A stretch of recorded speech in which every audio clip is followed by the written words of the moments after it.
I'd now like to introduce Professor Rachael Taylor, the Director of EDOR, who will give us a brief history of nutrition research at the University of Otago. Thank you all. Rachael. Thanks, Eion. Wonderful, and thanks very much, Eion. I'd just like to welcome you all as well today. I want to say a big thank you to our team, in particular Sheree and Mila, who have worked tirelessly. I think they've put together a fantastic day for you. I hope you find it very interesting, very informative, very interactive. All our speakers, I know, are very keen to hear your questions, and so please make this an enjoyable and interactive day. I decided to talk a little bit about the history of nutrition at home science, because it was something, even though I came through nutrition myself at Otago, wasn't terribly familiar with. But also to celebrate really some amazing women who have really forged a path over the last 110 years that really explains why a lot of us are here today and interested in this field of nutrition.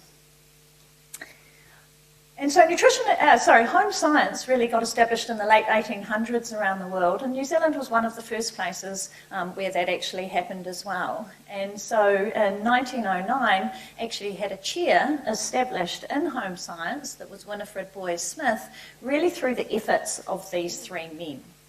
It was done at the time because it was viewed that introducing home science would lead to better health of the nation as a whole, better treatment of infants and children, and better management of homes. And we really have John Studham in particular to thank.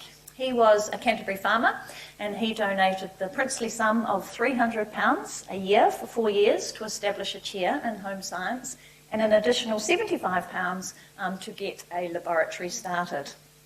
And then he had two very vocal advocates in Truby King and Batchelor, who very publicly supported these moves.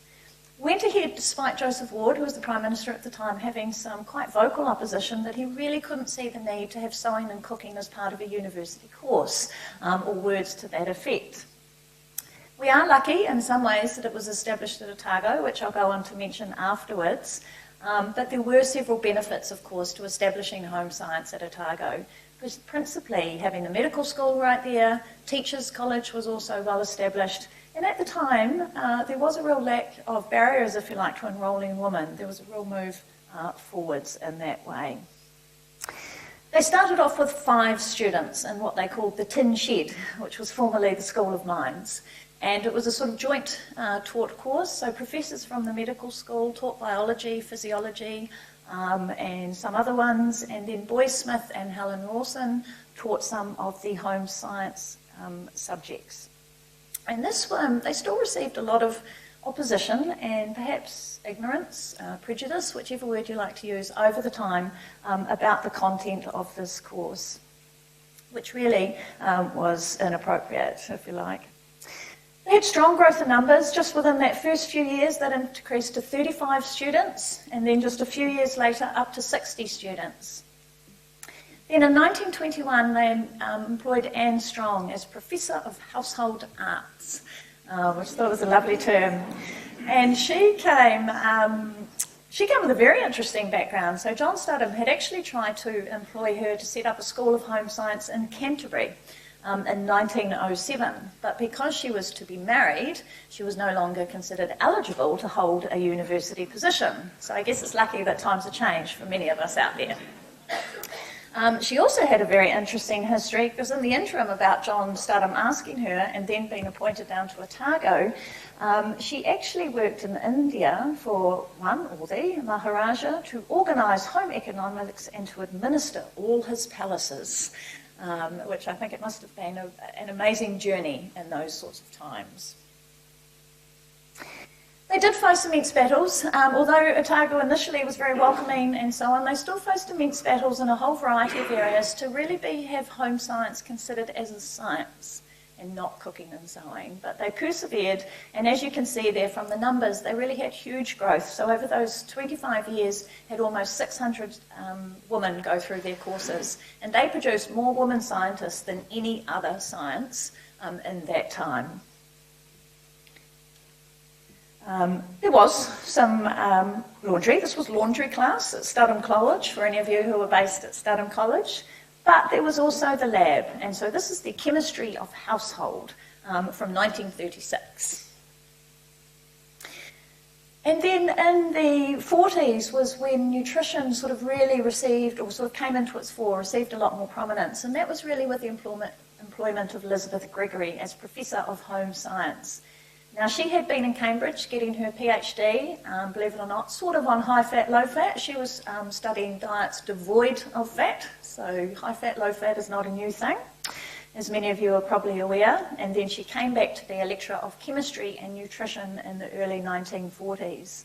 Now, like her colleague in physiology, Muriel Bell, the name of which many of you might know as well, they were repeatedly asked for a lot of public comments about many of the nutrition issues that were prevalent at the time. So things like whether milk should be pasteurised, salt iodised, and water fluoridated. And so they really sort of paved the way for a lot of the media and public discussion about these important nutrition issues.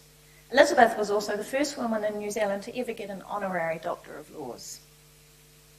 One of her students, and it's coming up to people in my time that I now remember well, was Marian Robinson. And some of you, I'm sure, may have known Marian as well.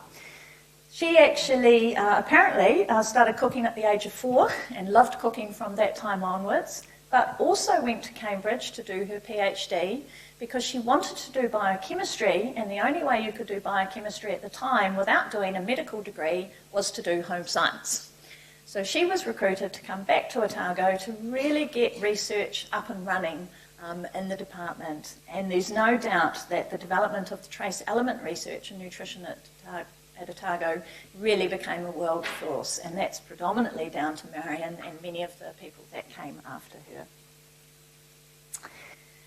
The 80s, of course, though, our world was changing a little bit, and rather than undernutrition, there also was quite a focus on overnutrition.